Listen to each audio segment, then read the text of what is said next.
With your support, we can raise your voice globally. उन्होंने पगड़ी issue no बिल्कुल मतलब कि फ्रांस से राष्ट्रपति के सामने लेके आया ही नहीं है. With your support, we can address those issues that no other media talks about. जो हाल अकालियां ने बादल क्या ने इन्हां ने सिੱਖੀ ਦਾ ਤੇ ਬੇੜਾ ਗਰਕ ਕੀਤਾ ਹੈ. With your support, we can bring you breaking news from around the world. It's about consulting our allies and having a dialogue.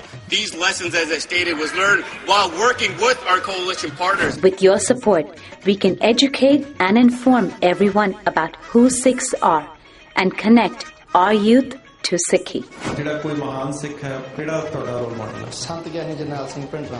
And it's just, representative of a culture that's all about peace. Support your TV channel and help us take your voices to everyone around the world for every human rights issue. United Sikhs ਜਥੇਬੰਦੀ ਨੇ French ਅਤੇ European courts ਦੇ ਨਾਲ-ਨਾਲ United Nations Human Rights Committee ਦਾ ਦਰਵਾਜ਼ਾ ਵੀ ਖੜਕਾਇਆ. All of this is only possible with your generous donations. Continue your support to us and let's go further together. To donate today, please log on to our website www.tv84.tv and donate via PayPal on our website, or you can mail us your donations to TV84 36-01 37th Avenue, Long Island City, New York 11101.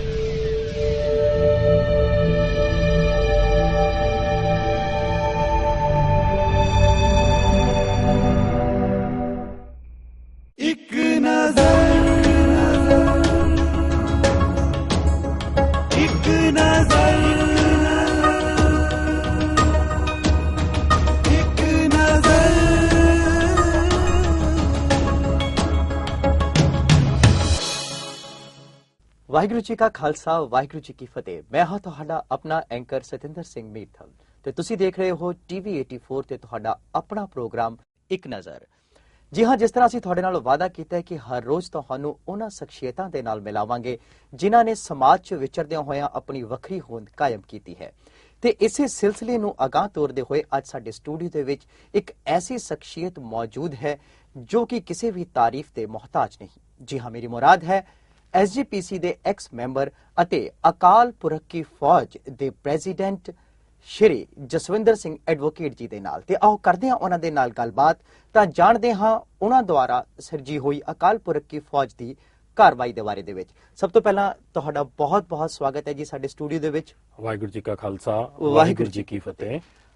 ਸਭ ਤੋਂ ਪਹਿਲਾਂ advocate ਸਾਹਿਬ ਅਸੀਂ ਜਾਣਨਾ ਚਾਹਾਂਗੇ ਆਪ ਜੀ ਦੇ ਬਾਰੇ ਦੇ ਵਿੱਚ, ਆਪਣੇ ਮੁਖਾਰਬਿੰਦ ਤੋਂ ਆਪ ਜੀ ਆਪਣੇ ਬਾਰੇ ਦੇ ਵਿੱਚ ਸਾਡੇ ਜਿਹੜੇ ਵਿਊਵਰਸ ਨੇ ਉਹਨਾਂ ਨੂੰ ਦੱਸੋ। ਦਾਸ ਜਸਵਿੰਦਰ ਸਿੰਘ ਐਡਵੋਕੇਟ, ਮੇਰੀ ਲਾਈਫ ਦੀ ਜਿਹੜੀ ਹੈ ਉਹ ਬੈਕਗਰਾਉਂਡ ਇਹ ਹੈ ਜੀ ਕਿ ਮੈਂ ਬਚਪਨ ਤੋਂ ਹੀ ਧਰਮ ਦੇ ਨਾਲ ਮੇਰਾ ਜਿਹੜਾ ਉਹ ਪਿਆਰ ਰਿਹਾ ਤੇ ਧਾਰਮਿਕ ਕਾਰਵਾਈਆਂ ਕਰਨ ਦੇ ਲਈ ਜਿਹੜਾ ਮੈਂ ਹਮੇਸ਼ਾ ਹੀ, ਮੇਰੇ ਮਾਤਾ ਪਿਤਾ ਨੇ ਵੀ ਮੈਨੂੰ ਪ੍ਰੇਰਦੇ ਰਹੇ ਤੇ ਉਹਨਾਂ ਨੇ ਮੈਨੂੰ ਬਾਣੀ ਪੜ੍ਹਨ ਦਾ ਤੇ ਇਸ ਵੱਲ ਅੱਗੇ ਚੱਲਣ ਦਾ ਜਿਹੜਾ ਉਹ ਪ੍ਰੇਰਨਾ ਦਿੱਤੀ। ਤੇ 1988 ਦੇ ਵਿੱਚ ਮੈਂ ਅੰਮ੍ਰਿਤ ਛਕ ਕੇ ਤੇ ਉਸ ਤੋਂ ਬਾਅਦ ਅਸੀਂ ਜਿਹੜਾ ਛੋਟੇ-ਛੋਟੇ ਗਰੁੱਪਾਂ ਦੇ ਵਿੱਚ ਕੁਝ ਨੌਜਵਾਨਾਂ ਦੇ ਨਾਲ ਰਲ ਕੇ ਬਹੁਤ ਸਾਰੇ ਪ੍ਰੋਗਰਾਮਸ ਕਰਦੇ ਰਹੇ ਤੇ ਜਿਹੜਾ ਮੇਜਰ ਅਸੀਂ ਜਦੋਂ ਵਿਸ਼ਵ ਸਿੱਖ ਸੰਮੇਲਨ ਅੰਮ੍ਰਿਤਸਰ ਦੀ ਧਰਤੀ ਤੇ ਹੋਣਾ ਸੀਗਾ ਤੇ ਉਦੋਂ ਸਾਰੇ ਸੰਸਾਰ ਤੇ ਹਿੰਦੁਸਤਾਨ ਦੀਆਂ ਸਾਰੀਆਂ ਭਾਸ਼ਾ ਦੇ ਵਿੱਚ ਇੰਗਲਿਸ਼ ਤੇ ਚਾਈਨੀਜ਼ ਪਲੱਸ ਹਿੰਦੁਸਤਾਨ ਦੀ ਸਾਰੀਆਂ ਭਾਸ਼ਾ 16 ਭਾਸ਼ਾ 'ਚ ਇੱਕ ਲਿਟਰੇਚਰ ਛਾਪਿਆ, ਜਿਹਦੇ ਕਰਕੇ ਅਸੀਂ ਫਿਰ ਬਹੁਤ ਜ਼ਿਆਦਾ ਆਰਗੇਨਾਈਜ਼ ਹੋ ਕੇ ਅੱਗੋਂ ਅਕਾਲ ਪੁਰਖ ਕੀ ਫੌਜ ਆਰਗੇਨਾਈਜੇਸ਼ਨ ਜਿਹੜੀ ਹੈ ਉਹਦੀ ਸਿਰਜਣਾ ਕੀਤੀ ਤੇ ਅੱਗੋਂ ਲਗਾਤਾਰ ਜਿਹੜਾ ਨਿਰੰਤਰਤਾ ਦੇ ਨਾਲ ਜਿਹੜਾ ਸਮਾਜ ਦੀ ਪੰਥ ਦੀ ਸੇਵਾ ਕਰਦੇ ਜਿਹੜਾ ਅਸੀਂ ਆ ਰਹੇ ਜੀ। ਬਹੁਤ ਵਧੀਆ ਤਰੀਕੇ ਦੇ ਨਾਲ ਤੁਸੀਂ ਆਪਣੇ ਬਾਰੇ ਦੇ ਵਿੱਚ ਦੱਸਿਆ। ਅਸੀਂ ਜਾਣਨਾ ਚਾਹਾਂਗੇ ਵੀ ਜਿਸ ਵੇਲੇ ਤੁਸੀਂ SGPC ਦੇ ਮੈਂਬਰ ਬਣੇ ਉਸ ਵੇਲੇ ਤੁਹਾਡੇ ਸਾਹਮਣੇ SGPC ਨੂੰ ਲੈ ਕੇ, ਸਮਾਜ ਨੂੰ ਲੈ ਕੇ ਤੇ ਰਾਜਨੀਤੀ ਨੂੰ ਲੈ ਕੇ ਕਿਹੜੀ-ਕਿਹੜੀ ਚੁਣੌਤੀਆਂ ਸਨ?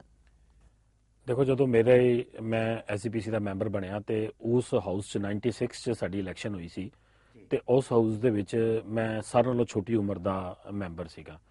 ਤੇ ਮੇਰੇ ਮਨ ਦੇ ਵਿੱਚ ਜਿੱਥੇ ਤੁਸੀਂ ਰਾਜਨੀਤੀ ਦੀ ਗੱਲ ਕਰ ਰਹੇ ਹੋ, ਧਰਮ ਦੀ ਗੱਲ ਕਰ ਰਹੇ ਹੋ, ਮੈਨੂੰ ਰਾਜਨੀਤੀ ਦੀ ਤਾਂ ਸਮਝ ਨਹੀਂ ਸੀ ਉਦੋਂ, ਲੇਕਿਨ ਮੇਰਾ ਉਦੋਂ ਜਿਹੜਾ ਇੱਕੋ ਹੀ ਮੇਰਾ ਪੱਖ ਜਿਹੜਾ ਜਿਹਦੇ ਤੇ ਮੈਂ ਕੰਮ ਕਰਨਾ ਚਾਹੁੰਦਾ ਹੁੰਦਾ ਸੀ ਉਹ ਇਹ ਸੀ ਕਿ ਸਿੱਖ ਧਰਮ ਦੇ ਅੰਦਰ ਜਿਹੜੀਆਂ ਉਣਤਾਈਆਂ ਨੇ, ਜਿਹੜੇ ਸਿੱਖ ਧਰਮ ਦੇ ਅੰਦਰ ਉਣਤਾਈਆਂ ਨਹੀਂ ਸੀ, ਬੇਸਿਕਲੀ ਜਿਹੜੀ ਇਹਦੀ ਮੈਨੇਜਮੈਂਟ ਅਸੀਂ ਕਰਦੇ ਹਾਂ, ਜਿਹੜੇ ਮੈਨੇਜਰਸ ਆ ਉਹਨਾਂ ਦੇ ਅੰਦਰ ਉਣਤਾਈਆਂ ਹੁੰਦੀਆਂ ਤੇ ਜਿਹਦੇ ਕਰਕੇ ਉਹ ਉਜਾਗਰ ਹੋ ਕੇ ਤੇ ਧਰਮ ਦੀ ਬਦਨਾਮੀ ਹੁੰਦੀ ਹੈ।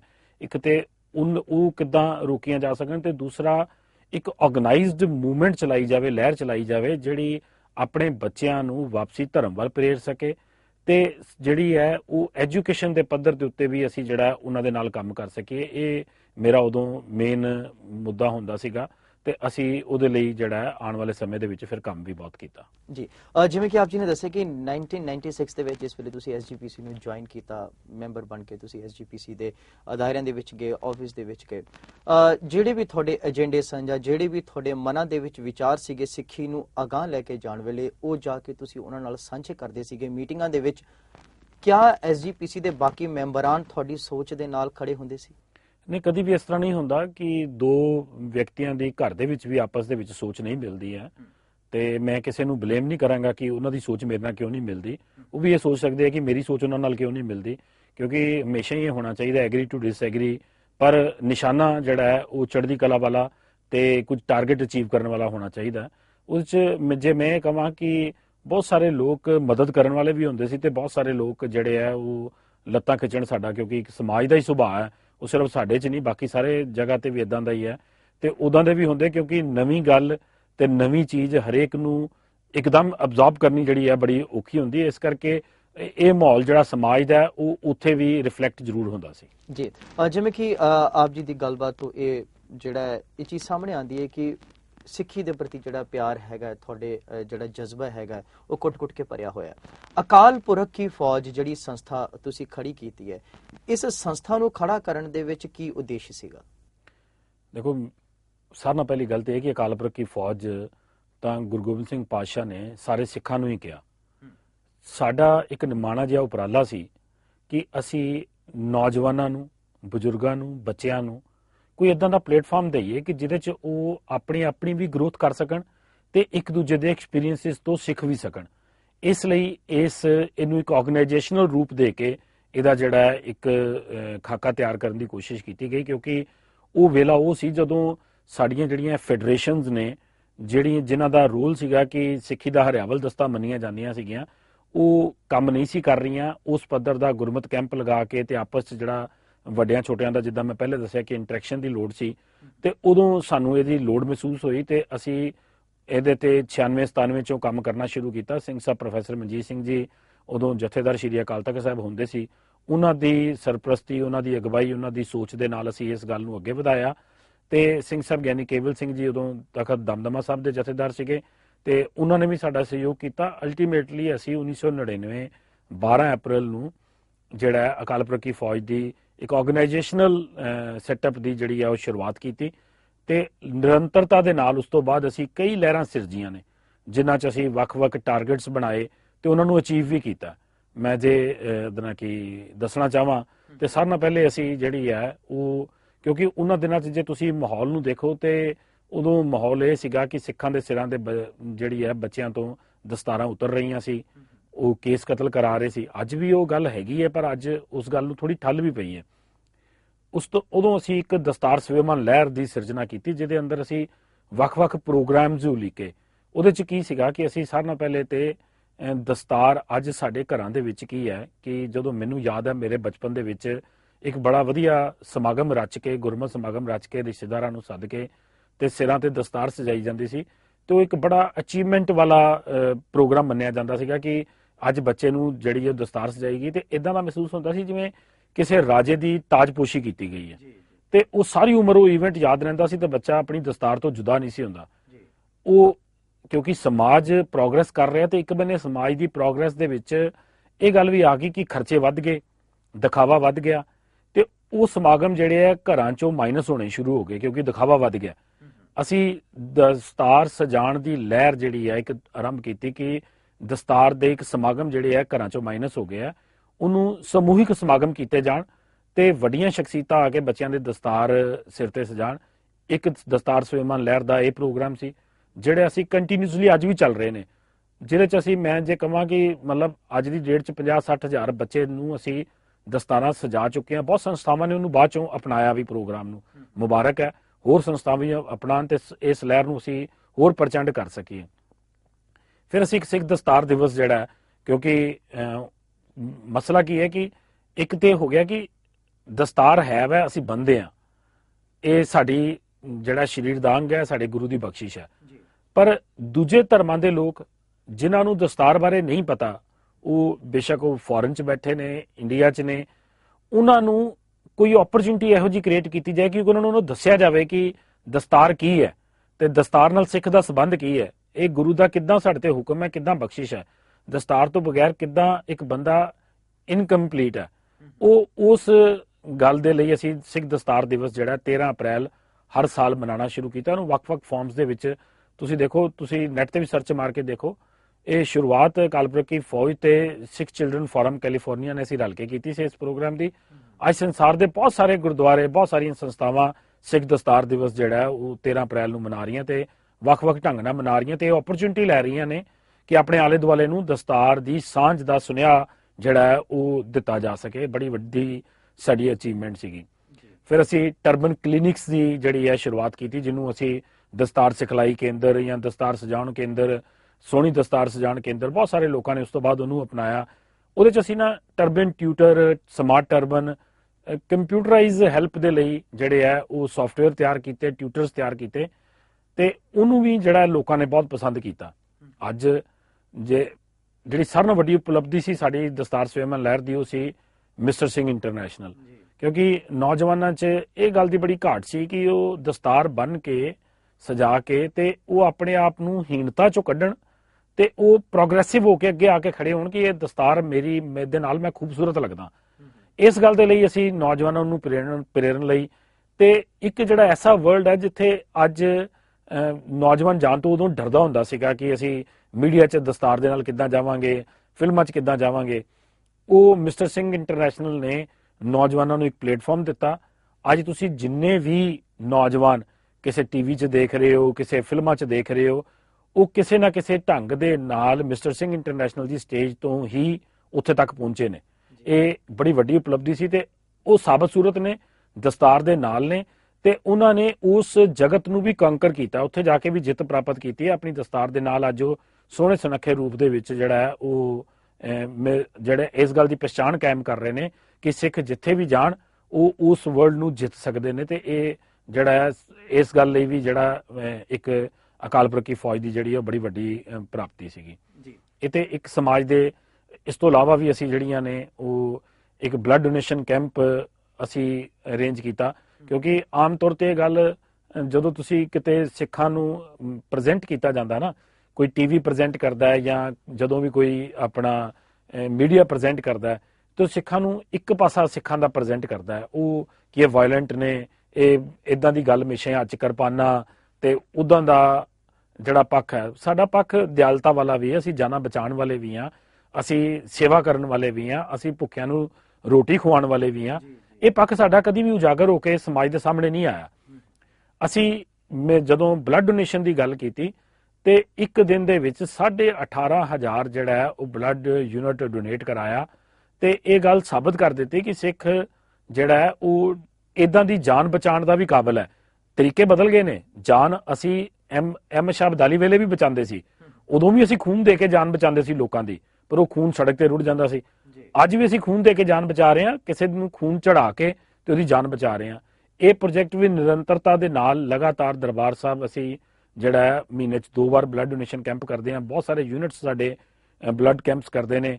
ਅਸੀਂ 6 ਜੂਨ ਜਿਹੜਾ ਹੈ ਉਹ ਪੱਕਾ ਫਿਕਸ ਕੀਤਾ ਹੋਇਆ ਬਲੱਡ ਡੋਨੇਸ਼ਨ ਡੇ ਵਜੋਂ। ਉਦੋਂ ਸਾਡੇ ਸਾਰੇ ਯੂਨਿਟ ਜਿਹੜੇ ਆ ਉਹ ਜਿਹੜਾ ਸਾਡਾ ਘੱਲੂਘਾਰਾ ਦਰਬਾਰ ਸਾਹਿਬ ਤੇ ਹੋਇਆ ਸੀ ਉਹਦੀ ਯਾਦ ਦੇ ਵਿੱਚ ਬਲੱਡ ਡੋਨੇਸ਼ਨ ਜਿਹੜਾ ਅਸੀਂ ਸਾਰੇ ਜਣੇ ਰਲ ਕੇ ਸਾਲ 'ਚ ਇੱਕ ਵਾਰ ਤੇ ਜ਼ਰੂਰ ਹੀ ਕਰਦੇ ਹਾਂ। ਇਹ ਇੱਕ ਅਸੀਂ ਸਮਾਜ ਸੇਵਾ ਦੀ ਮੁਹਿੰਮ ਜਿਹੜੀ ਹੈ ਕਿ ਧਰਮ ਦਾ ਸਾਡੇ ਦਾ ਇਹ ਪੱਖ ਵੀ ਹੈ, ਸਿੱਖਾਂ ਦਾ ਇਹ ਇੱਕ ਪਾਸਾ ਜਿਹੜਾ ਉਜਾਗਰ ਹੋਣ ਵਾਲਾ ਸੀ ਉਹ ਵੀ ਜਿਹੜਾ ਅਸੀਂ ਸਾਹਮਣੇ ਲੈ ਕੇ ਆਂਦਾ ਜੀ।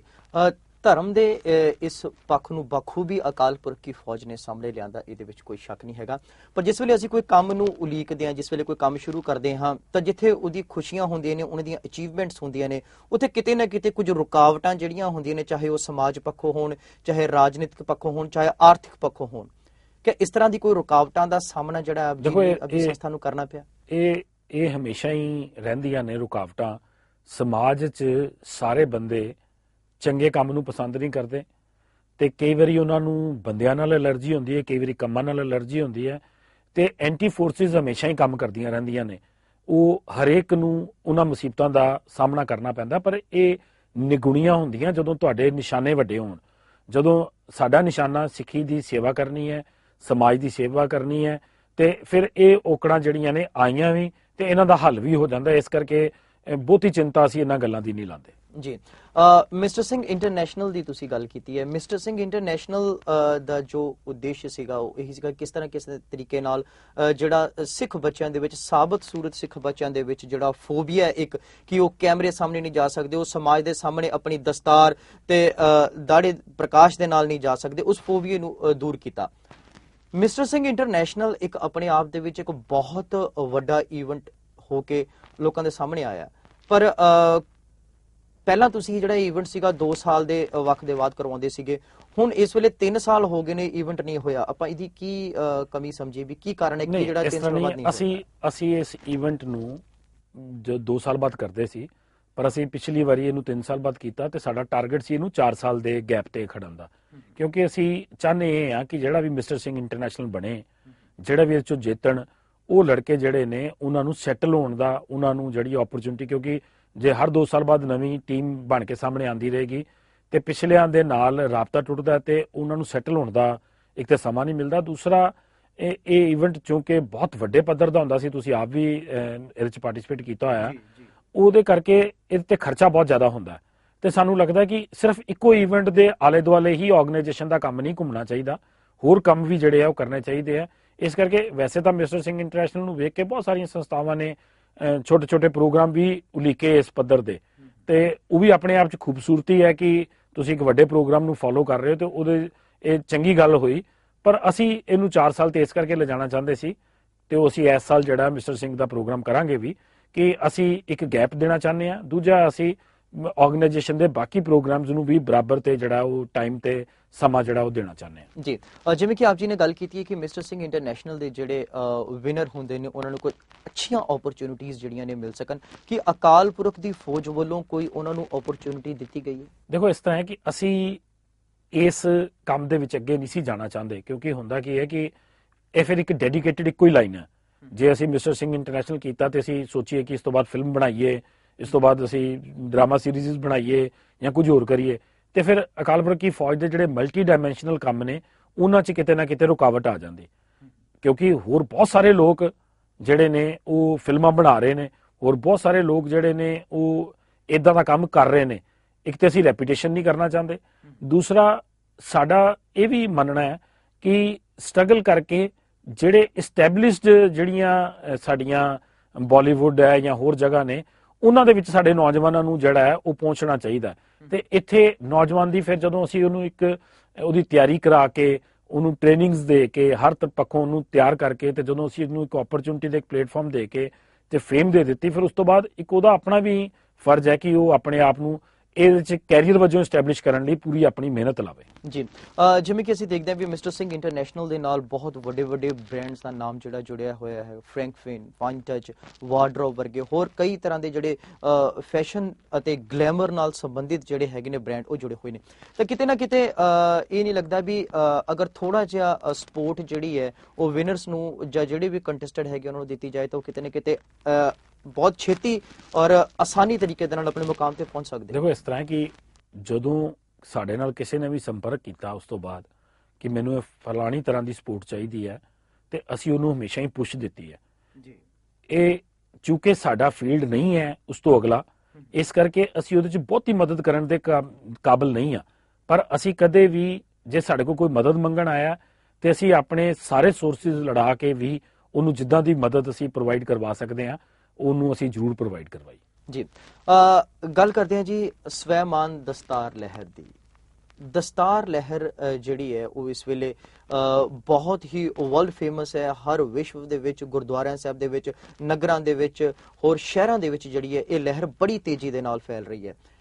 ਜਿਸ ਵੇਲੇ ਇਸ ਲਹਿਰ ਨੂੰ ਸ਼ੁਰੂ ਕੀਤਾ, ਕੀ ਇੱਕ ਕਮੀ ਮਹਿਸੂਸ ਹੋਈ ਕਿ ਇਹ ਲਹਿਰ ਸ਼ੁਰੂ ਹੋਣੀ ਚਾਹੀਦੀ ਹੈ, ਔਰ ਕੀ ਸੋਚਿਆ ਸੀਗਾ ਮਨ ਦੇ ਵਿੱਚ ਵੀ ਇਹ ਲਹਿਰ ਇੰਨੀ ਛੇਤੀ ਜਿਹੜੀ ਹੈਗੀ ਹੈ ਉਹ ਇੰਨੀ ਵਿਸ਼ਵ ਪ੍ਰਸਿੱਧੀ ਪਾ ਲੇਗੀ? ਦੇਖੋ, ਪਹਿਲੀ ਗੱਲ ਤਾਂ ਇਹ ਹੈ ਕਿ ਜਦੋਂ ਅਸੀਂ ਇਹ ਸ਼ੁਰੂ ਕੀਤੀ ਸੀ ਤੇ ਕਮੀਆਂ ਵਾਕਈ ਬਹੁਤ ਸੀਗੀਆਂ। ਤੁਸੀਂ ਜੇ 2001, 2, 3 ਦੇ ਤੁਸੀਂ ਜੇ ਅਖਬਾਰਾਂ ਕੱਢੋ, ਉਦੋਂ ਦੀਆਂ ਰਿਪੋਰਟਿੰਗਸ ਦੇਖੋ, ਉਦੋਂ ਦੇ ਜਿਹੜੇ ਸਿੱਖ ਚਿੰਤਕ ਨੇ ਉਹਨਾਂ ਦੇ ਬਿਆਨ ਦੇਖੋ, ਤੇ ਤੁਹਾਨੂੰ ਨਜ਼ਰ ਆਏਗਾ ਕਿ ਉਦੋਂ ਧਰਮ ਵੱਲੋਂ ਨੌਜਵਾਨ ਪੀੜ੍ਹੀ ਜਿਹੜੀ ਹੈ ਮੂੰਹ ਮੋੜ ਰਹੀ ਸੀ। ਬੜਾ ਵੱਡੇ ਪੱਧਰ ਦੇ ਉੱਤੇ ਇੱਕ ਜਿਹੜਾ ਹੈ ਉਹ ਨੁਕਸਾਨ ਹੋ ਰਿਹਾ ਸੀ। ਸਾਡੀਆਂ ਸਿੱਖ ਬੱਚੀਆਂ ਜਿਹੜੀਆਂ ਨੇ ਉਹ ਸਾਬਤ ਸੂਰਤ ਬੱਚੇ ਵੱਲ ਨੂੰ ਪਸੰਦ ਨਹੀਂ ਸੀ ਕਰਦੀਆਂ। ਇਹ ਵੀ ਇੱਕ ਕਾਰਨ ਸੀਗਾ ਕਿ ਸਾਡੇ ਬੱਚੇ ਜਿਹੜੇ ਨੇ, ਕਿਉਂਕਿ ਅਸੀਂ ਉਹਨਾਂ ਦਿਨਾਂ 'ਚ ਬਹੁਤ ਐਕਸਟੈਂਸਿਵ ਜਿਹੜੇ ਹੈ ਸਰਵੇਜ਼ ਕੀਤੇ ਸੀਗੇ ਤੇ ਉਹਦੇ 'ਚੋਂ ਇਹ ਗੱਲਾਂ ਬਾਹਰ ਆਈਆਂ ਸੀਗੀਆਂ। ਫਿਰ ਅਸੀਂ 2003 'ਚ ਇੱਕ ਰੈਂਪ ਦਾ ਪ੍ਰੋਗਰਾਮ ਰੱਖਿਆ, ਜਿਹਦੇ 'ਚ ਅਸੀਂ ਮਿਸਟਰ ਸਿੰਘ ਇੰਟਰਨੈਸ਼ਨਲ ਹਾਲੇ ਨਹੀਂ ਸੀ ਸ਼ੁਰੂ ਕੀਤਾ। ਮਿਸਟਰ ਸਿੰਘ ਇੰਟਰਨੈਸ਼ਨਲ 2005 'ਚ ਹੋਇਆ, ਪਰ ਦਸਤਾਰ ਸਵੈਮਾਨ ਲਹਿਰ ਪਹਿਲੇ ਸ਼ੁਰੂ ਕਰ ਲਈ। ਉਹਦੇ 'ਚ ਅਸੀਂ ਜਦੋਂ ਰੈਂਪ ਦੇ ਉੱਤੇ ਮਾਡਲਿੰਗ ਦਾ ਸ਼ੋਅ ਰੱਖਿਆ ਤੇ ਅਸੀਂ ਸਾਰੇ ਜਦੋਂ ਪ੍ਰੋਗਰਾਮ ਦੇ ਬੈਨਰਸ ਤੇ ਐਡਵਰਟਾਈਜ਼ਮੈਂਟ ਇਸ ਢੰਗ ਨਾਲ ਕੀਤੀ ਕਿ ਸਿੱਖ ਸੋਹਣੇ ਲੱਗਦੇ ਨੇ, ਬੱਚੀਆਂ ਵੱਲੋਂ ਨਹੀਂ ਮਾਏ ਸਿੱਖ ਸੋਹਣੇ ਲੱਗਦੇ ਨੇ, ਹੈਨਾ, ਅੱਜ ਦਸਤਾਰ ਨਾਲ ਸਰਦਾਰੀ ਦੀ ਗੱਲ ਕੀਤੀ, ਤੇ ਉਸ ਗੱਲ ਨੇ ਇੱਕ ਮੋਮੈਂਟਮ ਫੜਿਆ। ਤੁਸੀਂ ਉਹਨਾਂ ਦਿਨਾਂ 'ਚ ਤੇ ਉਸ ਤੋਂ ਬਾਅਦ ਦੇ ਉਸ ਤੱਕਨ ਦਸਤਾਰ ਦੇ ਨਾਲ ਸੰਬੰਧਿਤ ਕੋਈ ਵੀ ਗਾਣਾ ਕਿਸੇ ਵੀ ਸਿੰਗਰ ਨੇ ਮਾਰਕੀਟ 'ਚ ਨਹੀਂ ਸੀਗਾ। ਪਰ 2003, 2005 ਤੋਂ ਬਾਅਦ ਤੁਸੀਂ ਦੇਖਿਓ ਗਾਣਿਆਂ ਦੀ ਬਹੁਤਾਤ, ਦਸਤਾਰ ਦੀ ਗੱਲ, ਗਾਣਿਆਂ 'ਚ ਪੱਗ ਦੀ ਸ਼ਾਨ ਦੀ ਗੱਲ, ਦਸਤਾਰ ਦੇ ਨਾਲ ਤੇ ਜਾਨਵਰਾਂ ਦੀ ਗੱਲ, ਬਹੁਤ ਸਾਰੇ ਇਸ ਥੀਮ ਦੇ ਉੱਤੇ ਗਾਣੇ ਵੀ ਆਣੇ ਸ਼ੁਰੂ ਹੋ ਗਏ। ਇਹਦਾ ਮਤਲਬ ਹੈ ਕਿ ਲੋਕਾਂ ਨੂੰ ਇਹ ਗੱਲ ਸਮਝ ਲੱਗਣੀ ਸ਼ੁਰੂ ਹੋ ਗਈ ਕਿ ਇਹ ਲੋੜ ਹੈ। ਅੱਜ ਵੀ ਮੈਂ ਜੇ ਕਹਾਂ ਕਿ 100% ਅਚੀਵਮੈਂਟ ਹੋ ਗਈ ਹੈ ਕਿ ਸਾਰੇ ਹੀ ਕੇਸ ਰੱਖ ਕੇ ਦਸਤਾਰਾਂ ਸਜਾ ਕੇ ਵਾਪਸ ਆ ਗਏ ਨੇ। ਇਸ ਤਰ੍ਹਾਂ ਕਦੇ ਵੀ ਨਹੀਂ ਹੁੰਦਾ ਤੇ ਇਸ ਤਰ੍ਹਾਂ ਦੀ ਗੱਲ ਕਦੇ ਪੂਰੀ ਵੀ ਨਹੀਂ ਹੁੰਦੀ। ਪਰ ਅਸੀਂ ਉਹ ਲਹਿਰ ਦੇ ਨਾਲ ਨਾਲ, ਕਿਉਂਕਿ ਹਰੇਕ ਵਕਤ ਇੱਕੋ ਦਵਾਈ ਨਹੀਂ ਕੰਮ ਕਰਦੀ, ਨਾਲ ਵੱਖਰੇ ਵੱਖਰੇ ਤਰ੍ਹਾਂ ਦੀਆਂ ਜਿਹੜੀਆਂ ਉਹਦੇ 'ਚ ਚੀਜ਼ਾਂ ਐਡ ਕਰਨੀਆਂ ਪੈਂਦੀਆਂ। ਅਸੀਂ ਇੱਕ ਗਲਵੱਕੜੀ ਲਹਿਰ ਆਰੰਭ ਕੀਤੀ ਹੈ, ਕਿਉਂਕਿ ਪੰਜਾਬ 'ਚ ਇਸ ਵੇਲੇ ਨਸ਼ਾ ਤੇ ਪਤਤ-ਪੁਣੇ ਦਾ ਮਿਕਸ ਜਿਹਾ ਇੱਕ ਜਿਹੜਾ ਉਹ ਖਰਾਬੀ ਜਿਹੜੀ ਹੈ ਪੈਦਾ ਹੋ ਗਈ ਹੈ। ਅਸੀਂ ਗਲਵੱਕੜੀ ਲਹਿਰ ਤਹਿਤ ਪ੍ਰੋਗਰਾਮ ਵੱਖਰੇ ਵੱਖਰੇ ਸ਼ੁਰੂ ਕੀਤੇ ਨੇ, ਜਿਹਦੇ 'ਚ ਅਸੀਂ ਲੋਕਾਂ ਦੇ ਦਰਵਾਜ਼ੇ ਖੜਕਾ ਕੇ, ਟੀਮਸ ਬਣੀਆਂ ਹੋਈਆਂ ਨੇ ਆਪਣੇ ਆਪਣੇ ਪੱਧਰ ਦੇ ਉੱਤੇ, ਉਹ ਦਰਵਾਜ਼ਾ ਖੜਕਾ ਕੇ ਨੌਜਵਾਨਾਂ ਤੱਕ ਅਪਰੋਚ ਕਰ ਰਹੀਆਂ, ਉਹਨਾਂ ਦੇ ਘਰਾਂ 'ਚ ਜਾ ਰਹੀਆਂ ਕਿ ਅਸੀਂ ਤੁਹਾਨੂੰ ਗਲਵੱਕੜੀ 'ਚ ਲੈਣ ਆਏ ਆ ਤੇ ਤੁਸੀਂ ਸਾਡੇ ਨਾਲ ਹੋ ਕੇ ਤੁਰੋ। ਇਸ ਲਹਿਰ ਨੇ ਇੰਨਾ ਜਲਵਾ ਦਿਖਾਇਆ ਕਿ ਅਸੀਂ ਬਹੁਤ ਸਾਰੇ ਨੌਜਵਾਨ, ਮੈਂ ਹਜ਼ਾਰਾਂ ਦੀ ਗਿਣਤੀ ਨਹੀਂ ਕਹਾਂਗਾ, ਲੇਕਿਨ 200, 400, 500 ਨੌਜਵਾਨ ਅਸੀਂ ਹੁਣ ਤੱਕ ਜਿਹੜੇ ਬਿਲਕੁਲ ਛੱਡ ਚੁੱਕੇ ਸੀ ਸਾਰੀ ਗੱਲ ਵੀ ਅਸੀਂ ਸਿੱਖ ਹੀ ਨਹੀਂ ਹੈਗੇ, ਅਸੀਂ ਉਹਨਾਂ ਨੂੰ ਪ੍ਰੇਰ ਕੇ ਆਪਣੀ ਗਲਵੱਕੜੀ 'ਚ ਲੈ ਕੇ ਧਰਮ ਦੀ ਗੱਲ ਕਰਕੇ ਤੇ ਉਹਨਾਂ ਨੂੰ ਵਾਪਸ ਲੈ ਕੇ ਆਏ ਆ। ਬਹੁਤ ਸਾਰਿਆਂ ਨੂੰ ਅਸੀਂ ਨਸ਼ਾ ਛੁਡਾਇਆ, ਬਹੁਤ ਸਾਰਿਆਂ ਨੂੰ ਅਸੀਂ ਨਸ਼ਾ ਛੁਡਾ ਕੇ ਸਿੱਖੀ 'ਚ ਲਿਆ ਕੇ ਤੇ ਉਹਨਾਂ ਨੂੰ ਅੱਗੋਂ ਇਸ ਕੰਮ ਦੇ ਉੱਤੇ ਲਾਇਆ ਕਿ ਤੁਸੀਂ ਇਹ ਕੰਮ ਕਰੋ। ਇਹ ਆਪਣੇ ਆਪ 'ਚ ਸਾਡੀ ਇੱਕ ਬੜੀ ਵੱਡੀ ਅਚੀਵਮੈਂਟ ਹੈ ਪ੍ਰੈਜ਼ੈਂਟ ਡੇਜ਼ ਦੀ। ਉਹਦੇ ਨਾਲ ਅਸੀਂ ਇੱਕ ਗਲਵੱਕੜੀ ਤਹਿਤ ਹੀ ਇੱਕ ਪ੍ਰੋਗਰਾਮ ਆਰੰਭ ਕੀਤਾ ਸਾਹਿਬਜ਼ਾਦਿਆਂ ਨਾਲ ਸੰਬੰਧਿਤ, ਕਿਉਂਕਿ ਸਾਡਾ ਹੋ ਕੀ ਰਿਹਾ ਕਿ ਅਸੀਂ ਅਨਮਤੀਆਂ ਦੇ ਪ੍ਰਭਾਵ ਥੱਲੇ ਆਪਣੀਆਂ ਮਾਨਤਾਵਾਂ ਨੂੰ ਭੁੱਲਦੇ ਜਾ ਰਹੇ ਹਾਂ। ਤੇ ਸਾਹਿਬਜ਼ਾਦਿਆਂ ਦੀ ਸ਼ਹੀਦੀ ਸ਼ਾਇਦ ਐਸੀ ਇੱਕ ਸ਼ਹੀਦੀ ਸੀ ਕਿ ਜਿਹੜੀ ਸਾਰੇ ਸੰਸਾਰ ਨੂੰ ਝੰਜੋੜ ਕੇ ਰੱਖ ਸਕਦੀ ਸੀ, ਤੇ ਅਸੀਂ ਆਪ ਹੀ ਉਹਦੇ ਨਾਲ ਉਹਨੂੰ ਇੱਕ ਮੇਲਾ ਜਿਹਾ ਬਣਾ ਕੇ ਰੱਖ ਦਿੱਤਾ। ਤੇ ਉਹਦੇ ਲਈ ਅਸੀਂ ਸਾਡਾ ਵਿਰਸਾ, ਸਾਡਾ ਪਰਿਵਾਰ ਦੀ ਗੱਲ ਜਿਹੜੀ ਹੈ ਉਹ ਸ਼ੁਰੂ ਕੀਤੀ ਗਲਵੱਕੜੀ ਮੁਹਿੰਮ ਤਹਿਤ। ਪਿਛਲੇ 3 ਸਾਲ ਤੋਂ ਅਸੀਂ ਇਹ ਪ੍ਰੋਗਰਾਮਸ ਕਰ ਰਹੇ ਹਾਂ ਨਾਲ ਦਸੰਬਰ ਦੇ ਮਹੀਨੇ ਦੇ ਵਿੱਚ, ਤੇ ਉਹਦਾ ਵੀ ਇੰਨਾ ਵੱਡਾ ਜਿਹੜਾ ਹੁੰਗਾਰਾ ਮਿਲ ਰਿਹਾ ਸੰਗਤ ਵੱਲੋਂ ਕਿ ਜਿਹੜੇ ਵੀ ਬੱਚੇ ਉਹਦੇ 'ਚ ਆਉਂਦੇ ਨੇ, ਅਸੀਂ ਉਹਦੇ 'ਚ 7 ਸਾਲ ਦੇ, 10 ਸਾਲ ਦੇ, 14 ਸਾਲ ਦੇ, 16 ਸਾਲ ਦੇ ਸਾਹਿਬਜ਼ਾਦਿਆਂ ਦੇ ਹਾਣੀ ਬੱਚੇ ਜਿਹੜੇ ਨੇ ਉਹਨਾਂ ਨੂੰ, ਉਹਨਾਂ ਦੀਆਂ ਦਾਦੀਆਂ ਨੂੰ, ਮਾਵਾਂ ਨੂੰ ਬੁਲਾ ਕੇ ਤੇ ਉਹਨਾਂ ਨਾਲ ਗੱਲ ਕਰਦੇ ਆ। ਜਦੋਂ ਉਹਨਾਂ ਨੂੰ ਇਹ ਅਹਿਸਾਸ ਕਰਾਇਆ ਜਾਂਦਾ ਕਿ ਤੁਹਾਡੀ ਉਮਰ ਦੇ ਬੱਚੇ ਤੇ ਉਹਨਾਂ ਨੇ ਜਿਹੜਾ ਉਹ ਧਰਮ ਤੋਂ ਹੀ ਨਹੀਂ ਮੰਨੀ, ਤੇ ਇਹ ਗੱਲ ਜਦੋਂ ਉਹਨਾਂ ਦੇ ਨਾਲ ਪ੍ਰੈਜ਼ੈਂਟ ਕੀਤੀ ਜਾਂਦੀ ਹੈ, ਭਾਵੁਕਤਾ ਨਾਲ ਪ੍ਰੈਜ਼ੈਂਟ ਕੀਤੀ ਜਾਂਦੀ ਹੈ, ਤੇ ਉਹ ਬੱਚੇ ਅੱਗੋਂ ਸਮਾਜ ਨੂੰ ਬਦਲਣ ਦਾ ਜ਼ਿੰਮੇਵਾਰੀ ਲੈ ਕੇ ਤੇ ਆਪਣੀ ਮੁਹਿੰਮ ਦੇ ਨਾਲ ਜੁੜ ਜਾਂਦੇ ਨੇ। ਇਹ ਸਾਨੂੰ ਬੜੀ ਵਧੀਆ ਇੱਕ ਜਿਹੜੀ ਹੈ ਉਹ ਅਸੀਂ ਸਾਡੀਆਂ ਟੀਮਸ ਜਿਹੜੀਆਂ ਨੇ ਵੱਖ-ਵੱਖ ਸ਼ਹਿਰਾਂ 'ਚ ਇਸ ਉੱਤੇ ਕੰਮ ਕਰ ਰਹੀਆਂ। ਜੀ, ਜਿਵੇਂ ਕਿ ਤੁਸੀਂ ਦੱਸਿਆ ਵੀ ਵੱਖ-ਵੱਖ ਮੁਹਿੰਮ ਦੇ ਤਹਿਤ ਜਿਹੜੀ ਹੈ ਤੁਸੀਂ ਜਾਗਰੂਕਤਾ ਲਿਆਉਣ ਦੀ ਕੋਸ਼ਿਸ਼ ਦੇ ਵਿੱਚ ਲੱਗੇ ਹੋਏ ਹੋ। ਜਦੋਂ ਵੀ ਕੋਈ ਕੰਮ ਆਰੰਭਦੇ ਆ ਡੈਫੀਨੇਟ ਖਰਚੇ ਵੀ ਹੁੰਦੇ ਨੇ ਜੀ, ਆਮਦਨ ਦੀ ਲੋੜ ਹੁੰਦੀ ਹੈ, ਕਿਸੇ ਨਾ ਕਿਸੇ ਪਾਸੋਂ ਡੋਨੇਸ਼ਨ ਦੀ ਲੋੜ ਹੁੰਦੀ ਹੈ, ਤਾਂ ਇਸ ਖਰਚਿਆਂ ਦੀ ਪੂਰਤੀ ਜਿਹੜੀ ਹੈ ਸੰਸਥਾ ਨੂੰ ਉਹ ਕਿਹਨਾਂ ਪਾਸਿਆਂ ਤੋਂ ਹੁੰਦੀ ਹੈ? ਦੇਖੋ ਜੀ, ਅਸੀਂ ਸਾਡਾ ਜਿਹੜਾ ਮੇਜਰ ਖਰਚਿਆਂ ਦੀ ਪੂਰਤੀ ਲਈ ਹੈ ਉਹ ਤੇ ਹੈ ਡੋਨੇਸ਼ਨ ਜੀ, ਤੇ ਜਿਹੜੇ ਸਾਡੇ ਰੈਗੂਲਰ ਡੋਨਰਸ ਨੇ, ਸਾਡੇ ਜਿਹੜੇ ਰੂਟੀਨ ਦੇ ਖਰਚੇ ਨੇ ਉਹਨਾਂ ਦੇ ਰਾਹੀਂ ਚੱਲਦੇ ਨੇ। ਉਸ ਤੋਂ ਇਲਾਵਾ ਜਦੋਂ ਅਸੀਂ ਕੋਈ ਵੀ ਪ੍ਰੋਜੈਕਟ ਲਿਖਦੇ ਆ ਤੇ ਅਸੀਂ ਕਿਸੇ ਨਾ ਕਿਸੇ ਕੋਲ ਜਾ ਕੇ ਉਹ ਪ੍ਰੋਜੈਕਟ ਦਾ ਪੂਰਾ ਖਾਕਾ ਬਣਾ ਕੇ ਉਹ ਜਾ ਕੇ ਬੇਨਤੀ ਕਰਦੇ ਆ ਤੇ ਉਹਦੀ ਸਪਾਂਸਰਸ਼ਿਪਸ ਸੀਕ ਕਰਦੇ ਆ। ਤੇ ਅੱਜ ਤੱਕ ਸਾਨੂੰ ਕਿਸੇ ਵੀ ਪ੍ਰੋਜੈਕਟ ਨੂੰ ਗੁਰੂ ਸਾਹਿਬ ਨੇ ਕਿਰਪਾ ਕੀਤੀ ਹੈ ਕਿ ਕਦੇ ਨਾ ਨਹੀਂ ਹੋਈ ਸਮਾਜ ਚੋਂ। ਅਸੀਂ ਹਮੇਸ਼ਾ ਹੀ ਸਾਨੂੰ ਗੁਰਸਿੱਖ ਪਿਆਰੇ ਇਹੋ ਜਿਹੇ ਵੀਰ ਜਿਹੜੇ ਨੇ ਟੱਕਰਦੇ ਨੇ, ਜਿਹੜੇ ਹਮੇਸ਼ਾ ਹੀ ਸਾਨੂੰ ਅੱਗੇ ਵੱਧ ਕੇ ਨਾਲ ਥਾਪੜਾ ਦਿੰਦੇ ਨੇ, ਨਾਲ ਆਪ ਹੋ ਕੇ ਉਹਨਾਂ ਕਾਰਜਾਂ ਨੂੰ ਜਿਹੜਾ ਉਹ ਆਰੰਭ ਕਰਵਾਉਂਦੇ ਨੇ। ਮੈਂ ਇੱਥੇ ਇੱਕ ਗੱਲ ਦੱਸਣਾ ਭੁੱਲ ਗਿਆ, ਜਦੋਂ ਅਸੀਂ ਐਜੂਕੇਸ਼ਨ ਦੀ ਗੱਲ ਦੀ ਮੈਂ ਵਿੱਚ ਰਹਿ ਗਈ, ਅਕਾਲ ਪੁਰਖ ਦੀ ਫੌਜ ਨੇ ਇੱਕ APKF ਪਬਲਿਕ ਸਕੂਲ ਜਿਹੜਾ ਉਹ ਆਰੰਭ ਕੀਤਾ ਹੋਇਆ ਤਰਨਤਾਰਨ ਗੋਇੰਦਵਾਲ ਰੋਡ ਤੇ। ਮੈਂ ਪਾਰਟਿਕੂਲਰ ਕਿਸੇ ਰਿਲੀਜਨ ਦਾ ਨਾਂ ਨਹੀਂ ਲਵਾਂਗਾ, ਉਹ ਕਨਵਰਸ਼ਨ ਲਈ ਬਹੁਤ ਮਸ਼ਹੂਰ ਨੇ, ਤੁਸੀਂ ਸਮਝ ਹੀ ਜਾਓਗੇ ਸਾਰੇ ਜਣੇ। ਉਹਨਾਂ ਨੇ ਉਸ ਇਲਾਕੇ ਦੇ ਵਿੱਚ ਕਨਵਰਸ਼ਨ ਸ਼ੁਰੂ ਕੀਤੀ ਹੋਈ ਸੀ। ਅਸੀਂ ਉਸ ਇਲਾਕੇ 'ਚ ਜਾ ਕੇ ਸਕੂਲ ਖੋਲ੍ਹਿਆ, ਆਪਣਾ ਇੱਕ ਪ੍ਰਚਾਰ ਦਾ ਕੇਂਦਰ ਪਰਮਾਨੈਂਟ ਸਕੂਲ ਵਜੋਂ ਐਸਟੈਬਲਿਸ਼ ਹੋ ਗਿਆ। ਅੱਜ ਉਸ ਇਲਾਕੇ 'ਚੋਂ ਉਹਨਾਂ ਦੀ ਮੁਹਿੰਮ ਵੀ ਬੰਦ ਹੈ, ਦੂਜਿਆਂ ਦੀ ਜਿਹੜੇ ਕਨਵਰਟ ਕਰਦੇ ਨੇ। ਅੱਜ ਸਾਡੇ ਕੋਲ ਤਕਰੀਬਨ ਉਸ ਸਕੂਲ ਦੇ ਵਿੱਚ 800 ਬੱਚਾ ਪੜ੍ਹ ਰਿਹਾ, ਜਿਸ 'ਚੋਂ 350-400 ਬੱਚਾ ਗਰੀਬ ਪਰਿਵਾਰਾਂ ਦਾ, ਸਿੱਖ ਪਰਿਵਾਰਾਂ ਦਾ ਫ੍ਰੀ ਜਿਹੜੀ ਹੈ ਉਹ ਵਿੱਦਿਆ ਲੈ ਰਿਹਾ। ਅਸੀਂ ਉਹਨਾਂ ਨੂੰ ਘਰਾਂ 'ਚੋਂ ਲੈ ਕੇ ਵੀ ਫ੍ਰੀ ਆ ਰਹੇ ਹਾਂ ਤੇ ਵਾਪਸੀ ਉਹਨਾਂ ਦਾ ਮਤਲਬ ਕਨਵੈਂਸ ਦਾ ਪ੍ਰਬੰਧ ਵੀ ਸਾਡਾ ਹੈ, ਵਿੱਦਿਆ ਦਾ ਪ੍ਰਬੰਧ ਵੀ ਸਾਡਾ ਹੈ। ਉਹਨਾਂ ਨੂੰ ਅਸੀਂ ਚੰਗੇ ਸ਼ਹਿਰੀ, ਚੰਗੇ ਸਿੱਖ ਬਣਾ ਕੇ ਤੇ ਜਿਹੜੀ ਅੱਜ ਇਹ ਬੇਸ਼ੱਕ ਸਾਡਾ ਇੱਕ ਛੋਟਾ ਜਿਹਾ ਯੂਨਿਟ ਹੈ, ਇੱਕ ਛੋਟਾ ਜਿਹਾ ਮਾਡਲ ਹੈ, ਤੇ ਅਸੀਂ ਇਹਨੂੰ ਰੈਪਲੀਕੇਟ ਵੀ ਕਰਨਾ ਚਾਹੁੰਦੇ ਹਾਂ। ਮੈਂ ਤੁਹਾਡੇ ਰਾਹੀਂ ਜਿਹੜਾ ਹੈ ਉਹ ਲੋਕਾਂ ਨੂੰ ਬੇਨਤੀ ਵੀ ਕਰਨਾ ਚਾਹਾਂਗਾ ਕਿ ਉਸ ਮਾਡਲ ਨੂੰ ਆ ਕੇ ਦੇਖੋ, ਸਾਡੇ ਨਾਲ ਸਹਿਯੋਗ ਕਰੋ। ਅਸੀਂ ਹੋਰ ਇਹੋ ਜਿਹੇ ਸਕੂਲ ਵੀ ਖੋਲ੍ਹਣਾ ਚਾਹੁੰਦੇ ਹਾਂ ਤੇ ਤਾਂ ਜੋ ਲਗਾਤਾਰ ਰੋਜ਼ ਬੱਚਿਆਂ ਦੇ ਨਾਲ ਇੰਟਰੈਕਸ਼ਨ ਕਰਕੇ ਉਹਨਾਂ ਨੂੰ ਗੁਰਮਤਿ ਦੇ ਰਾਹ ਤੇ ਵੀ ਤੋਰਿਆ ਜਾ ਸਕੇ ਤੇ ਉਹਨਾਂ ਦੇ ਅੰਦਰ ਸਿੱਖੀ ਸੋਚ ਵੀ ਪੈਦਾ ਕੀਤੀ ਜਾ ਸਕੇ ਤੇ ਸਮਾਜ ਦੇ ਵਿੱਚ ਜਿਹੜੇ ਨਸ਼ੇ ਤੇ ਹੋਰ ਬਿਮਾਰੀਆਂ ਪੈ ਗਈਆਂ ਨੇ ਉਹਨਾਂ ਵੱਲ ਜਾਣ ਤੋਂ ਬੱਚਿਆਂ ਨੂੰ ਰੋਕਿਆ ਵੀ ਜਾ ਸਕੇ। ਜੀ, ਜਿਵੇਂ ਕਿ ਆਪ ਜੀ ਨੇ ਗੱਲ ਕੀਤੀ ਹੈ ਕਿ ਜਿਹੜੇ ਬੱਚੇ ਨੇ, ਸਾਡੇ ਨੌਜਵਾਨ ਬੱਚੇ ਨੇ ਖਾਸ ਕਰਕੇ, ਔਰ ਉਹਨਾਂ ਦੇ ਮਾਤਾ ਪਿਤਾ ਵੀ ਕਿਸੇ ਲਾਲਚ ਦੇ ਵਸ਼ ਹੋ ਆਪਣੇ ਧਰਮ ਨੂੰ ਤਬਦੀਲ ਕਰ ਲੈਂਦੇ ਨੇ। ਇਹਦੇ 'ਚ ਕੀ ਕਮੀ ਮਹਿਸੂਸ ਕਰੀਏ ਵੀ ਆਪਣੇ ਧਰਮ 'ਚ ਕੋਈ ਇੰਨਾ ਕੰਪਲਿਕੇਟਡ ਹੈ ਕਿ ਬੱਚੇ ਜਿਹੜੇ ਨੇ ਉਹ ਈਜ਼ੀਲੀ ਆਪਣਾ ਧਰਮ ਛੱਡ ਦਿੰਦੇ ਨੇ, ਜਾਂ ਮਾਪਿਓ ਈਜ਼ੀਲੀ ਆਪਣੇ ਧਰਮ ਨੂੰ ਛੱਡ ਕੇ ਕਿਸੇ ਹੋਰ ਧਰਮ ਚੱਲ ਜਾਂਦੇ ਨੇ, ਜਾਂ ਕੋਈ ਹੋਰ ਊਣਤਾਈਆਂ ਨੇ ਆਪਣੇ ਆਪ ਦੇ ਵਿੱਚ, ਜਾਂ ਕੋਈ ਬਹੁਤ ਔਖਾ ਹੋ ਚੁੱਕਿਆ ਹੈ ਇਹ ਧਰਮ? ਕੀ ਕਹਿਣਾ ਚਾਹੋਗੇ? ਨਹੀਂ, ਅਸਲ 'ਚ ਸਾਰਿਆਂ ਨਾਲੋਂ ਸੌਖਾ ਤੇ ਸਾਰਿਆਂ ਨਾਲੋਂ ਆਰਾਮ ਨਾਲ ਜਿਹੜੀ ਜੀਵਨ ਜਾਂਚ ਹੈ ਉਹ ਸਿੱਖ ਜੀਵਨ ਜਾਂਚ ਹੈ। ਇਹਦੇ 'ਚ ਕੁਝ ਵੀ ਔਖਾ ਨਹੀਂ ਹੈ। ਤੁਸੀਂ ਜਿਹੜੇ ਦੂਸਰੇ ਧਰਮ ਵਾਲੇ ਨੇ, ਮੈਂ ਬਗੈਰ ਕਿਸੇ ਨੂੰ ਅਫੈਂਡ ਕੀਤਿਆਂ ਕਿ ਜੇ ਉਹਨਾਂ ਨੂੰ ਰੋਜ਼ ਜਾ ਕੇ ਰੋਜ਼ ਦਾੜੀ ਆ ਰਹੀ ਹੈ ਤੇ ਰੋਜ਼ ਉਹਨਾਂ ਨੂੰ ਜਾ ਕੇ ਸ਼ੇਵ ਕਰਾਣੀ ਪੈਂਦੀ ਹੈ, ਉਹਨਾਂ ਦੀ ਵੀ ਤੇ ਇਹਦਾ ਕੀ ਕੰਪਲਿਕੇਸ਼ਨ ਹੈ ਹੀ ਹੈ। ਜੀ ਬਿਲਕੁਲ ਠੀਕ ਹੈ। ਹੋਰ ਇਦਾਂ ਦੀਆਂ ਬੜੇ ਧਰਮਾਂ ਦੀਆਂ ਬੜੀਆਂ ਗੱਲਾਂ ਜੁੜੀਆਂ ਹੋਈਆਂ ਨੇ। ਜਿਹੜੇ ਲੋਕ ਕਿਸੇ ਇਹ ਕਹਿ ਦਿੰਦੇ ਨੇ ਕਿ ਧਰਮ 'ਚ ਕੰਪਲਿਕੇਸ਼ਨ ਹੈ ਤੇ ਅਸੀਂ ਧਰਮ ਛੱਡ ਕੇ ਜਾ ਰਹੇ ਹਾਂ, ਅਸਲ 'ਚ ਉਹਨਾਂ ਨੇ ਧਰਮ ਨੂੰ ਬੇਸਿਕਲੀ ਸਮਝਿਆ ਹੀ ਨਹੀਂ ਹੈ। ਸਿੱਖ ਧਰਮ ਤੇ ਜਿਹੜੀ ਹੈ ਉਹ ਏਡੀ ਸੌਖੀ ਜੀਵਨ ਜਾਂਚ ਹੈ ਕਿ ਜਿਹੜਾ ਇਹਨੂੰ ਅਪਣਾ ਲੈਂਦਾ ਤੇ ਉਹਨੂੰ ਹਰ ਤਰ੍ਹਾਂ ਦੇ ਵਹਿਮ ਭਰਮ, ਹਰ ਤਰ੍ਹਾਂ ਦੀਆਂ ਦੁੱਖ ਦੁਬਿਧਾ ਚੋਂ ਉਹ ਬਾਹਰ ਨਿਕਲ ਆਉਂਦਾ। ਉਹ ਤਾਂ ਹਰਕ ਸੋਗ ਤੇ ਰੇ ਨਿਆਰੇ ਵਾਲੀ ਜਿਹੜੀ ਅਵਸਥਾ ਹੈ, ਭਾਵਨਾ ਹੈ, ਉਹਦੇ 'ਚ ਪਹੁੰਚ ਜਾਂਦਾ ਤੇ ਉਹਨੂੰ ਤੇ ਫਿਰ ਸਮਾਜ ਦੀਆਂ ਗੱਲਾਂ ਵੀ ਤੰਗ ਨਹੀਂ ਕਰਦੀਆਂ। ਇਸ ਕਰਕੇ ਮੈਨੂੰ ਇਹ ਲੱਗਦਾ ਕਿ ਉਹਨਾਂ ਨੇ ਸਮਝਿਆ ਨਹੀਂ। ਦੂਜਾ, ਨੌਜਵਾਨਾਂ 'ਚ ਜਿਹੜੀ ਆਈਡੀਅਲਿਜ਼ਮ, ਉਹ ਜਿਹੜਾ ਹੀਰੋਇਜ਼ਮ, ਉਹ ਆਪਣੇ ਜਦੋਂ ਆਈਡੀਅਲ ਮਿੱਥਦੇ ਨੇ ਨਾ, ਆਈਕਨਸ ਮਿੱਥਦੇ ਨੇ, ਤੇ ਉਹਨਾਂ ਨੂੰ ਜਿਨ੍ਹਾਂ ਨੇ ਦੱਸਣਾ ਸੀ, ਮਾਤਾ ਪਿਤਾ, ਗੁਰਦੁਆਰਾ ਤੇ ਸਕੂਲਸ, ਉਹਨਾਂ ਨੇ ਉਹਨਾਂ ਦੇ ਆਈਕਨਸ ਗਲਤ ਮਿੱਥ ਦਿੱਤੇ। ਉਹ ਜਿਹੜੇ ਰੋਲ ਮਾਡਲਸ ਉਹਨਾਂ ਨੇ ਬਣਾਏ ਉਹ ਗਲਤ ਬਣ ਗਏ। ਜੇ ਕਿਤੇ ਉਹਨਾਂ ਨੇ ਆਪਣੇ ਰੋਲ ਮਾਡਲ ਆਪਣੇ ਗੁਰੂ ਸਾਹਿਬ ਬਣਾਏ ਹੁੰਦੇ, ਆਪਣੇ ਪ੍ਰਾਤਨ ਸਿੰਘ ਬਣਾਏ ਹੁੰਦੇ, ਤੇ ਅੱਜ ਸਾਰੇ ਬੱਚੇ ਮਾਣ ਮਹਿਸੂਸ ਕਰ ਰਹੇ ਹੁੰਦੇ।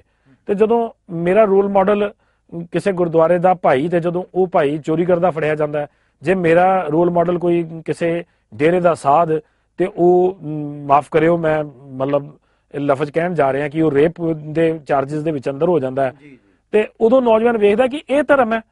ਉਹਨਾਂ ਨੂੰ ਧਾਰਮਿਕ ਲੋਕ ਤੇ ਉਹਨਾਂ ਨੂੰ ਧਰਮ ਦਾ ਆਈਡੀਅਲ ਸਮਝਦਾ ਹੁੰਦਾ ਤੇ ਉਹ ਧਰਮ ਤੋਂ ਡਿੱਗ ਜਾਂਦਾ, ਉਹ ਬੇਸਿਕਲੀ ਉਹ ਧਰਮ ਛੱਡ ਜਾਂਦਾ। ਉਹਨੂੰ ਚਾਹੀਦਾ ਤੇ ਕਿ ਉਹ ਬੰਦਾ ਛੱਡੇ, ਕਿਉਂਕਿ ਅਸੀਂ ਕਿਸੇ ਵੀ ਬੰਦੇ ਦੇ ਮਗਰ ਨਹੀਂ ਆ। ਇਹ ਧਰਮ ਜਿਹੜਾ ਹੈ ਸਿਧਾਂਤਵਾਦੀ ਹੈ, ਇਹ ਗੁਰੂ ਗ੍ਰੰਥ ਸਾਹਿਬ ਜੀ ਦੀ ਭਾਵਨਾ ਤੇ ਬਾਣੀ ਦੇ ਅਨੁਸਾਰ ਜੀਣ ਵਾਲਾ ਜਿਹੜਾ ਉਹ ਧਰਮ ਹੈ। ਤੇ ਸਾਡੇ ਰੋਲ ਮਾਡਲ ਜਿਹੜੇ ਨੇ ਉਹ ਸਾਡੇ ਗੁਰਸਿੱਖ ਪਿਆਰੇ ਜਿਹੜੇ ਤੇ ਸਾਡੇ ਗੁਰੂ ਸਾਹਿਬ ਨੇ, ਤੇ ਉਹਨਾਂ ਨਾਲ ਸੰਬੰਧਿਤ ਜਿਹੜੇ ਉਦੋਂ ਦੇ ਸਿੱਖ ਸਿੰਘ ਸੂਰਮੇ ਨੇ ਉਹ ਨੇ। ਸਾਨੂੰ ਉਹਨਾਂ ਦੇ ਜੀਵਨ ਵੱਲ ਵੇਖ ਕੇ ਪ੍ਰੇਰਨਾ ਲੈਣੀ ਚਾਹੀਦੀ ਹੈ, ਨਾ ਕਿ ਅੱਜ ਦੇ ਸੋ ਕਾਲਡ ਜਿਹੜੇ ਰਿਲੀਜੀਅਸ ਲੀਡਰਸ ਅਸੀਂ ਬਣੀ ਫਿਰਦੇ ਆ, ਜਾਂ ਸੋ ਕਾਲਡ ਜਿਹੜੇ ਸਾਡੇ ਅੱਜ ਸਮਾਜ ਦੇ ਠੇਕੇਦਾਰ ਨੇ ਉਹਨਾਂ ਵੱਲ ਵੇਖ ਕੇ, ਕਿਉਂਕਿ ਇਹ ਤੇ ਲਾਲਚ ਵਸ ਹੋ ਕੇ ਕਦੇ ਵੀ ਵਿਕ ਸਕਦੇ ਨੇ। ਇਹ ਵੇਖਣ 'ਚ ਵੀ ਆਉਂਦਾ, ਬਾਰ-ਬਾਰ ਵੇਖਣ 'ਚ ਆਉਂਦਾ, ਤੇ ਇਹਨਾਂ ਵੱਲ ਵੇਖ ਕੇ ਧਰਮ ਛੱਡਣਾ ਮੈਂ ਸਮਝਦਾ ਮੂਰਖਤਾ। ਤੇ ਸਾਨੂੰ ਧਰਮ ਜਿਹੜਾ ਹੈ ਉਹ ਗੁਰੂ ਸਾਹਿਬ ਵੱਲ ਵੇਖ ਕੇ ਜਿਹੜਾ ਅਪਣਾਉਣਾ ਚਾਹੀਦਾ ਜੀ। ਵੀਰ ਜੀ, ਗੱਲ ਕਰਦੇ ਹਾਂ ਥੋੜੀ ਜਿਹੀ ਰਾਜਨੀਤੀ ਪੱਖ ਵੱਲ ਜੀ। ਤੁਸੀਂ ਆਪਣੇ ਬੇਬਾਕ ਤਰੀਕੇ, ਬੇਬਾਕ ਅੰਦਾਜ਼ ਔਰ ਨਿਡਰਤਾ ਦੇ ਨਾਲ ਆਪਣੀ ਗੱਲ ਰੱਖਣ ਅਤੇ ਕਹਿਣ ਦੇ ਨਾਮ ਨਾਲ ਜਾਣੇ ਜਾਂਦੇ ਹੋ, ਚਾਹੇ ਉਹ SGPC ਦੇ ਮੁੱਦੇ ਹੋਣ, ਚਾਹੇ ਕਿਸੇ ਤਰ੍ਹਾਂ ਦਾ ਕੋਈ ਰਾਜਨੀਤਿਕ ਮੁੱਦਾ ਹੋਵੇ, ਸਮਾਜਿਕ ਮੁੱਦਾ ਹੋਵੇ ਜਾਂ ਧਾਰਮਿਕ ਮੁੱਦਾ ਹੋਵੇ। ਪਿਛਲੇ ਕੁਝ ਸਮੇਂ ਦੇ ਵਿੱਚ ਆਪ SGPC ਦੇ ਮੈਂਬਰ ਰਹੇ, ਉਸ ਤੋਂ ਬਾਅਦ ਜਦੋਂ ਤੁਸੀਂ SGPC ਦੇ ਲਈ ਖੜੇ ਹੋਏ ਤੁਹਾਨੂੰ ਟਿਕਟ ਨਹੀਂ ਦਿੱਤੀ ਗਈ। ਆਪਾਂ ਕੀ ਸਮਝੀਏ ਵੀ ਇਹ ਤੁਹਾਡਾ ਜਿਹੜਾ ਬੇਬਾਕ ਤਰੀਕਾ ਸੀਗਾ ਉਹ ਤੁਹਾਡੇ ਆੜੇ ਆਇਆ ਜਾਂ ਫਿਰ ਤੁਹਾਨੂੰ ਨਜ਼ਰਅੰਦਾਜ਼ ਕੀਤਾ ਗਿਆ? ਕੀ ਕਹਿਣਾ ਚਾਹੋਗੇ? ਦੇਖੋ, ਇਸ ਤਰ੍ਹਾਂ ਕਿ ਇਹ ਪੋਲੀਟੀਕਲ ਪਾਰਟੀਆਂ ਦੀ ਆਪਣੀਆਂ ਇੱਕ ਸਿਸਟਮ ਹੁੰਦਾ ਕਿਸੇ ਨੂੰ ਟਿਕਟ ਦੇਣੀ ਜਾਂ ਨਾ ਦੇਣੀ, ਪਰ ਜੇ ਮੈਂ ਸਿਰਫ ਇਸ਼ਾਰੇ ਮਾਤਰ ਅੰਦਰਲੀ ਗੱਲ ਕਰਾਂ ਤੇ ਉਹ ਇਹ ਹੈ ਕਿ ਜਿਹੜੀ ਲਾਈਨ ਟੋ ਨਾ ਕਰਨਾ, ਸਿਰਫ ਇੱਕੋ ਲਾਈਨ ਨਾ ਟੋ ਕਰਨਾ, ਉਹ ਮੇਰੀ ਟਿਕਟ ਦੇ ਵਿੱਚ ਆੜੇ ਜ਼ਰੂਰ ਆਇਆ ਸੀ, ਕਿਉਂਕਿ ਮੈਂ ਹਮੇਸ਼ਾ ਹੀ ਧਰਮ ਦੀ ਗੱਲ ਕੀਤੀ ਹੈ ਤੇ ਉਹਦੇ 'ਚ ਮੈਨੂੰ ਬੇਸ਼ੱਕ ਜਿਹੜੀ ਪਾਰਟੀ 'ਚ ਮੈਂ ਸੀਗਾ ਜਾਂ ਜਿੱਥੇ ਵੀ ਸੀਗਾ, ਮੈਨੂੰ ਉਹਨਾਂ ਨੂੰ ਵੀ ਕਟਹਿਰੇ 'ਚ ਖੜਾ ਕਰਨਾ ਪਿਆ ਤੇ ਮੈਂ ਕਦੇ ਵੀ ਇਸ ਗੱਲ ਲਈ ਸ਼ਰਮ ਨਹੀਂ ਸੀ ਕੀਤੀ। ਉਹ ਨਾਨਕਸ਼ਾਹੀ ਕੈਲੰਡਰ ਦਾ ਮੁੱਦਾ ਜਦੋਂ ਬਹੁਤ ਚੱਲਿਆ ਸੀ 1999-2000 ਸਾਲ ਦੇ ਵਿੱਚ, ਤੇ ਉਦੋਂ ਵੀ ਅਕਾਲ ਤਖਤ ਸਾਹਿਬ ਦੀਆਂ ਮਾਨਤਾਵਾਂ ਮਰਿਆਦਾ ਦੇ ਉੱਤੇ ਜਦੋਂ ਸੱਟ ਵੱਜੀ ਤੇ ਗੁਣੇ ਤੋਂ ਜਾ ਕੇ ਹੁਕਮਨਾਮਾ ਕੀਤਾ ਗਿਆ, ਤੇ ਉਦੋਂ ਵੀ ਮੈਂ ਪਾਰਟੀ ਲਾਈਨ ਟੋ ਨਾ ਕਰਦੇ ਹੋਏ ਵੀ ਜਿਹੜਾ ਉਹਦੇ ਖਿਲਾਫ ਖੜਾ ਹੋਇਆ ਸੀ ਤੇ ਨਾਨਕਸ਼ਾਹੀ ਕੈਲੰਡਰ ਦੇ ਹੱਕ 'ਚ ਆਵਾਜ਼ ਚੁੱਕੀ ਸੀ, ਤੇ ਮੈਨੂੰ ਪੰਚੋ ਵੀ ਛੇਕ ਦਿੱਤਾ ਗਿਆ ਸੀ ਉਦੋਂ। ਤੇ ਹੁਣ ਵੀ ਜਦੋਂ ਅਸੀਂ ਪਿਛਲੇ ਸਮੇਂ ਦੇ ਦੌਰਾਨ ਜਦੋਂ ਨਾਨਕਸ਼ਾਹੀ ਕੈਲੰਡਰ ਦਾ ਮੁੱਦਾ ਚੱਲਿਆ, ਤੇ ਮੈਂ ਹਮੇਸ਼ਾ ਹੀ ਆਪਣਾ ਜਿਹੜਾ ਪੱਖ ਉਸੇ ਢੰਗ ਨਾਲ, ਜਿਹੜੇ ਕਿਉਂਕਿ ਇਹ ਸਾਡੀ ਵੱਖਰੀ ਪਛਾਣ ਦਾ ਮੁੱਦਾ ਹੈ ਤੇ ਇਹਦੇ ਤੇ ਕੰਪਰੋਮਾਈਜ਼ ਨਹੀਂ ਕੀਤਾ ਜਾ ਸਕਦਾ। ਪੋਲੀਟੀਕਲ ਪਾਰਟੀਆਂ ਦੀ ਆਪਣੀ ਮਜਬੂਰੀ ਹੋ ਸਕਦੀ ਹੈ, ਪਰ ਬੀਇੰਗ ਏ ਸਿੱਖ ਮੇਰੀ ਕੋਈ ਮਜਬੂਰੀ ਨਹੀਂ ਹੈ। ਮੇਰਾ ਅਕੀਦਾ ਸਿਰਫ ਤੇ ਸਿਰਫ ਜਿਹੜਾ ਉਹ ਆਪਣੇ ਧਰਮ ਪ੍ਰਤੀ ਹੈ ਤੇ ਸ਼੍ਰੀ ਗੁਰੂ ਗ੍ਰੰਥ ਸਾਹਿਬ ਪ੍ਰਤੀ ਹੈ ਤੇ ਸਮਾਜ ਦੀ ਸੇਵਾ ਪ੍ਰਤੀ ਹੈ, ਜਿਹੜਾ ਸਾਨੂੰ ਗੁਰੂ ਸਾਹਿਬ ਨੇ ਜਿਹੜਾ ਰਾਹ ਦੱਸਿਆ ਸੀਗਾ। ਉਸ ਤੋਂ ਇਲਾਵਾ ਮੈਨੂੰ ਇਸ ਗੱਲ ਦਾ ਨਾ ਤਾਂ ਕੋਈ ਮਲਾਲ ਹੈ, ਮੈਨੂੰ ਇਹ ਜ਼ਰੂਰ ਹੈ ਕਿ ਮੇਰੀ ਇਹ ਗੱਲ ਕਨਫਰਮ ਹੁੰਦੀ ਹੈ ਇਸ ਗੱਲ ਨਾਲ ਕਿ ਮੈਂ ਜਦੋਂ ਧਰਮ ਦੀ ਗੱਲ ਕਰਾਂਗਾ ਤੇ ਨੈਚੁਰਲੀ ਗੱਲ ਹੈ ਉਹ ਲੋਕ ਤੇ ਔਖੇ ਹੋਣਗੇ ਜਿਨ੍ਹਾਂ ਨੂੰ ਧਰਮ ਦੀ ਗੱਲ ਪਸੰਦ ਨਹੀਂ ਹੈ ਜੀ। ਜੇਕਰ ਗੱਲ ਕਰੀਏ ਤਾਂ ਅਕਾਲ ਪੁਰਖ ਕੀ ਫੌਜ ਦੇ ਨਾਲ, ਉਸ ਤੋਂ ਬਾਅਦ ਸਵੈਮਾਨ ਦਸਤਾਰ ਲਹਿਰ ਦੇ ਨਾਲ, ਮਿਸਟਰ ਸਿੰਘ ਇੰਟਰਨੈਸ਼ਨਲ ਦੇ ਨਾਲ, ਹੋਰ ਵੀ ਜਿੰਨੇ ਵੀ ਤੁਸੀਂ ਸਮਾਜਿਕ ਤੇ ਧਾਰਮਿਕ ਕੰਮ ਉਲੀਕੇ ਹੋਏ, ਉਹਨਾਂ ਸਭ ਦੇ ਨਾਲ ਤੁਹਾਡੇ ਕਾਫੀ ਫੋਲੋਅਰਸ ਜਿਹੜੇ ਨੇ ਹੈਗੇ ਨੇ। ਆਉਣ ਵਾਲੇ ਸਮੇਂ ਦੇ ਵਿੱਚ ਕੀ ਲੱਗਦਾ ਹੈ ਵੀ ਤੁਸੀਂ ਕੋਈ ਰਾਜਨੀਤੀ ਦੇ ਵਿੱਚ ਕਦਮ ਰੱਖੋਗੇ? MLA ਦੇ ਇਲੈਕਸ਼ਨ ਆ ਰਹੇ ਨੇ, ਦੇਖੋ ਇਸ ਆਜ਼ਾਦ ਉਮੀਦਵਾਰ ਦੇ ਰੂਪ ਦੇ ਵਿੱਚ ਹੀ, ਅਗਰ ਸਪੋਜ਼ ਦੈਟ ਕੋਈ ਟਿਕਟ ਨਹੀਂ ਦਿੰਦੀ ਕੋਈ ਪਾਰਟੀ, ਤਾਂ ਆਜ਼ਾਦ ਉਮੀਦਵਾਰ ਦੇ ਵਿੱਚ ਵੀ ਤੁਸੀਂ ਆਪਣਾ? ਦੇਖੋ, ਮੈਂ ਸਾਰਿਆਂ ਨਾਲੋਂ ਪਹਿਲੀ ਗੱਲ ਤੇ ਇਹ ਹੈ ਕਿ ਮੈਂ ਤੁਹਾਨੂੰ ਇੱਥੇ ਇਹ ਗੱਲ ਬੜੀ ਇੰਪੋਰਟੈਂਟਲੀ ਕਹਿਣਾ ਚਾਹੁੰਦਾ ਕਿ ਜੋ ਘਟਨਾਕ੍ਰਮ ਪਿਛਲੇ ਸਮੇਂ ਤੋਂ ਵਾਪਰੇ ਨੇ ਉਹ ਬੜੇ ਦੁਖਦਾਈ ਨੇ। ਉਹ ਘਟਨਾਕ੍ਰਮ ਨਾ ਵਾਪਰਨ, ਇਹਦੇ ਲਈ ਜਿਹੜੇ ਚੰਗੀ ਸੋਚ ਵਾਲੇ ਸਿੱਖ ਨੇ ਉਹਨਾਂ ਦਾ ਰਾਜਨੀਤੀ 'ਚ ਆਉਣਾ ਵੀ ਬਹੁਤ ਜ਼ਰੂਰੀ ਹੈ, ਉਹਨਾਂ ਦਾ ਧਰਮ ਦੀ ਰਾਜਨੀਤੀ 'ਚ ਆਉਣਾ ਵੀ ਬਹੁਤ ਜ਼ਰੂਰੀ ਹੈ। ਜੇ ਨਹੀਂ ਆਉਂਦੇ ਤੇ ਫਿਰ ਇਹਨੂੰ ਚਲਾਉਣ ਵਾਲੇ ਉਹੀ ਲੋਕ ਰਹਿਣਗੇ ਜਿਹੜੇ ਅੱਜ ਚਲਾ ਰਹੇ ਨੇ। ਇਸ ਕਰਕੇ ਇਹ ਗੱਲ ਨੂੰ ਮੈਂ ਰੂਲ ਆਊਟ ਨਹੀਂ ਕਰਦਾ ਕਿ ਆਉਣ ਵਾਲੇ ਸਮੇਂ 'ਚ ਜਿਹੜਾ ਹੈ ਉਹ ਸਿਆਸੀ ਪਿੜ 'ਚ ਵੀ ਸਿੱਧਾ ਟਾਕਰਾ ਦੇਣ ਲਈ ਵੀ ਸਾਡੀ ਤਿਆਰੀ ਜਿਹੜੀ ਹੈ ਹੋਣੀ ਚਾਹੀਦੀ ਹੈ। ਉਹ ਜਸਵਿੰਦਰ ਸਿੰਘ ਦੀ ਤਿਆਰੀ ਹੋਵੇ ਜਾਂ ਜਸਵਿੰਦਰ ਸਿੰਘ ਵਰਗੇ ਕਿਸੇ ਹੋਰ ਸੱਜਣ ਦੀ ਤਿਆਰੀ ਹੋਵੇ, ਇਹ ਗੱਲ ਜਿਹੜਾ ਉਹ ਸਮਾਂ ਦੱਸੇਗਾ। ਇਹ ਕਿਉਂਕਿ ਵੱਡੇ ਕੈਨਵਸ ਦੀ ਗੱਲ ਹੈ, ਇਹ ਅੱਜ ਨਹੀਂ ਕੀਤੀ ਜਾ ਸਕਦੀ। ਪਰ ਇੱਕ ਗੱਲ ਬੜੀ ਇੰਪੋਰਟੈਂਟ ਹੈ ਕਿ ਸਮਾਜ ਦੇ ਵਿੱਚ ਜਿਹੜੀਆਂ ਗੱਲਾਂ ਵਾਪਰ ਰਹੀਆਂ ਨੇ ਉਹਦੇ ਉੱਤੇ ਆਪਣੀ ਗੱਲ ਕਹਿਣੀ ਤੇ ਉਹਦੇ ਖਿਲਾਫ ਖੜੇ ਹੋਣਾ, ਇਹ ਅਕਾਲ ਪੁਰਖ ਦੀ ਫੌਜ ਨੇ ਤੇ ਸਾਡੀ ਸਾਰੀ ਟੀਮ ਨੇ ਅਸੀਂ ਜਿਹੜਾ ਹੈ ਉਹ ਹਮੇਸ਼ਾ ਹੀ ਸਿੱਖਿਆ ਤੇ ਅਸੀਂ ਉੱਤੇ ਗੱਲ ਕਰਦੇ ਰਵਾਂਗੇ ਤੇ ਆਉਣ ਵਾਲੇ ਸਮੇਂ 'ਚ ਵੀ ਕਰਦੇ ਰਵਾਂਗੇ। ਜੇ ਸਾਨੂੰ ਇਸ ਗੱਲ ਲਈ ਸਿੱਧਾ ਸਿਆਸਤ 'ਚ ਵੀ ਦਖਲ ਦੇ ਕੇ ਲੋੜ ਪਈ ਤੇ ਉਹ ਵੀ ਜ਼ਰੂਰ ਕਰਾਂਗੇ, ਕਿਉਂਕਿ ਅੱਜ ਅਕਾਲ ਤਖਤ ਸਾਹਿਬ ਦੀ ਸੋਚ ਆਜ਼ਾਦ ਨਹੀਂ ਹੈ।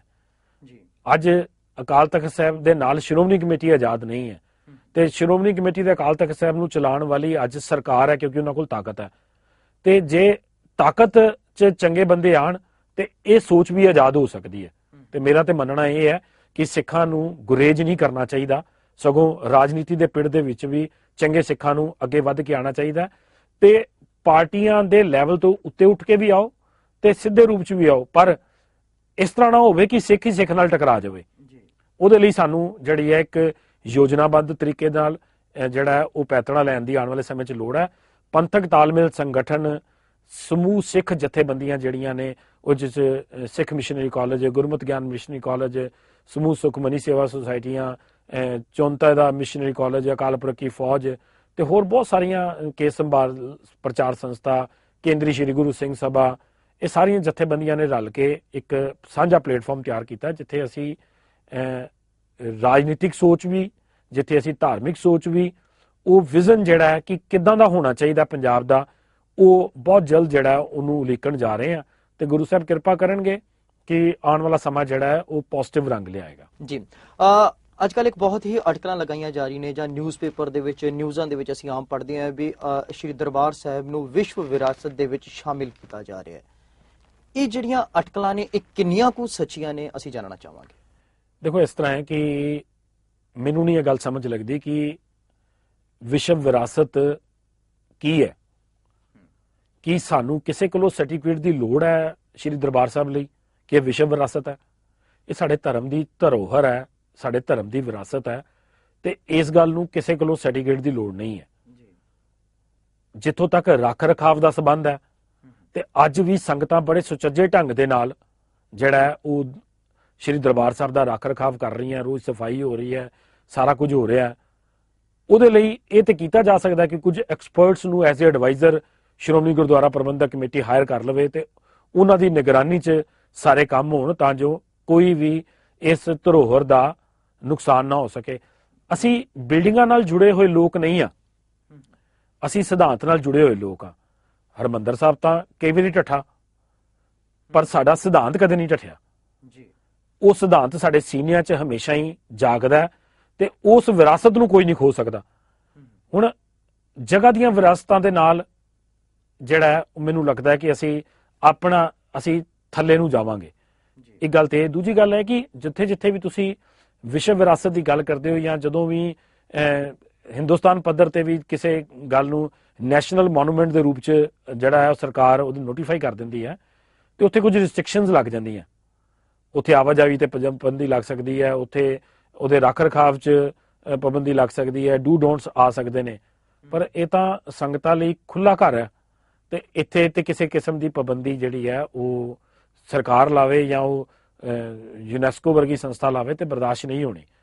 ਇਹਦਾ ਮਤਲਬ ਹੈ ਕਿ ਸਾਨੂੰ ਇਹੋ ਜਿਹੇ ਅਟਕਲਾਂ ਨੂੰ ਜਾਂ ਇਹੋ ਜਿਹੇ ਪ੍ਰਪੋਜ਼ਲਸ ਨੂੰ ਖਾਰਜ ਕਰਨਾ ਚਾਹੀਦਾ, ਤੇ ਸਾਨੂੰ ਆਪਣੀ ਵਿਰਾਸਤ ਨੂੰ ਆਪ ਸੰਭਾਲਣ ਦੀ ਗੱਲ ਜਿਹੜੀ ਹੈ ਉਹ ਕਰਨੀ ਚਾਹੀਦੀ ਹੈ, ਤੇ ਤਾਂ ਜੋ ਅਸੀਂ ਤੇ ਸਾਡੀ ਜਿਹੜੀ ਅਸਲ ਵਿਰਾਸਤ ਹੈ ਉਹ ਸਾਡਾ ਸਿਧਾਂਤ ਹੈ, ਤੇ ਉਹ ਸਾਡਾ ਗੁਰੂ ਪ੍ਰਤੀ ਅਕੀਦਾ ਹੈ, ਉਹਨੂੰ ਵੀ ਸੰਭਾਲਣ ਦੀ ਨਾਲ ਗੱਲ ਕਰਨੀ ਜੀ। ਪਰ ਕਿਤੇ ਨਾ ਕਿਤੇ ਇਹ ਵੀ ਗੱਲ ਸਾਹਮਣੇ ਆਉਂਦੀ ਹੈ ਕਿ ਵਿਸ਼ਵ ਵਿਰਾਸਤ ਦੀ ਜੋ ਡੋਜੀਅਰ ਤਿਆਰ ਕੀਤਾ ਗਿਆ ਸੀ, ਉਹ SGPC ਵੱਲੋਂ ਹੀ 400-500 ਪੰਨਿਆਂ ਦਾ ਇੱਕ ਡੋਜੀਅਰ ਤਿਆਰ ਕੀਤਾ ਗਿਆ ਸੀਗਾ, ਤੇ ਜੇਕਰ ਕਿ ਤੁਹਾਡੇ ਕਹਿਣ ਮੁਤਾਬਕ ਜਾਈਏ ਤਾਂ ਕਿਤੇ ਨਾ ਕਿਤੇ ਇਹ ਇੱਕ ਬਹੁਤ ਵੱਡੀ ਘਾਟ ਹੋਵੇਗੀ ਅਗਰ ਵਿਸ਼ਵ ਵਿਰਾਸਤ ਦੇ ਵਿੱਚ ਅਗਰ ਉੱਥੋਂ ਸਰਟੀਫਿਕੇਟ ਮਿਲ ਕੇ ਆਉਂਦਾ, ਇੱਕ ਰੂਲ ਰੈਗੂਲੇਸ਼ਨ ਨੂੰ ਫਾਲੋ ਕਰਨਾ ਪੈਂਦਾ ਹੈ।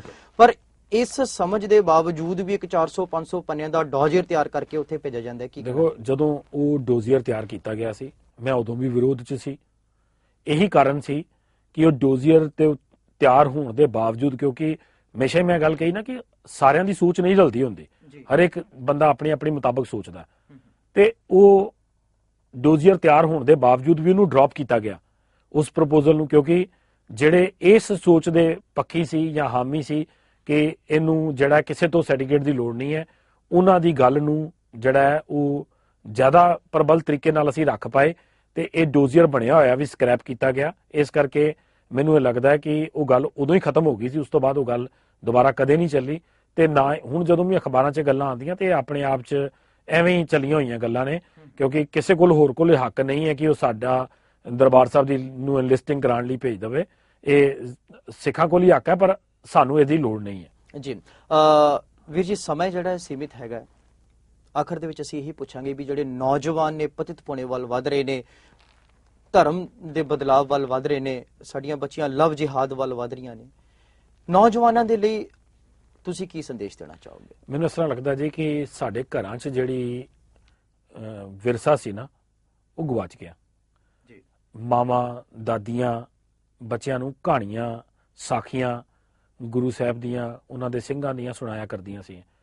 ਉਹ ਜਿਹੜਾ ਜਦੋਂ ਬਚਪਨ 'ਚ ਸਾਖੀਆਂ ਸੁਣਦੇ ਸੀ ਅਸੀਂ ਲੋਕ, ਤੇ ਉਹ ਤੁਹਾਡੇ ਮਨ ਦੇ ਅੰਦਰ ਘਰ ਕਰ ਜਾਂਦੀਆਂ ਤੇ ਤੁਹਾਡਾ ਜ਼ਿੰਦਗੀ ਦਾ ਆਉਣ ਵਾਲੇ ਸਮੇਂ ਨੂੰ ਪ੍ਰੇਰਦੀਆਂ ਰਹਿੰਦੀਆਂ ਨੇ।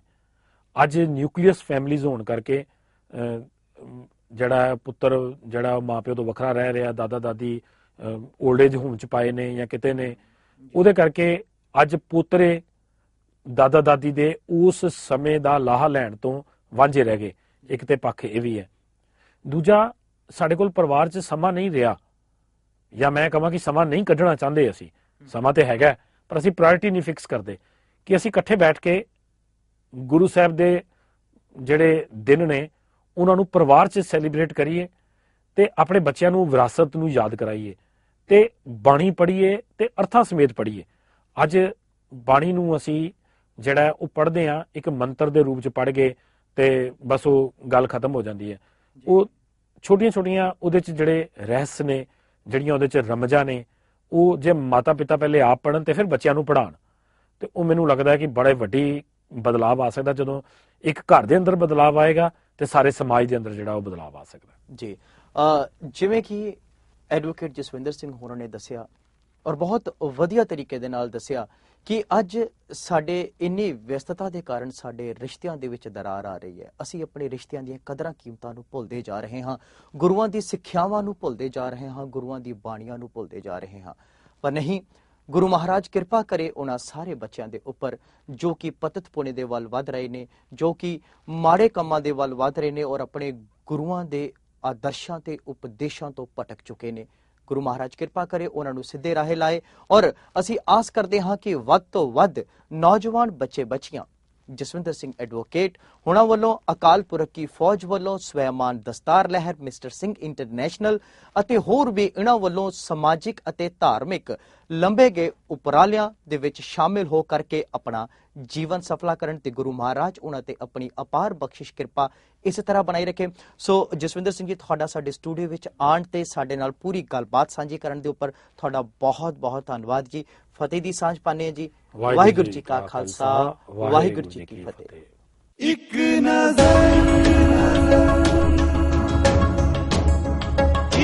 ਨਜ਼ਰ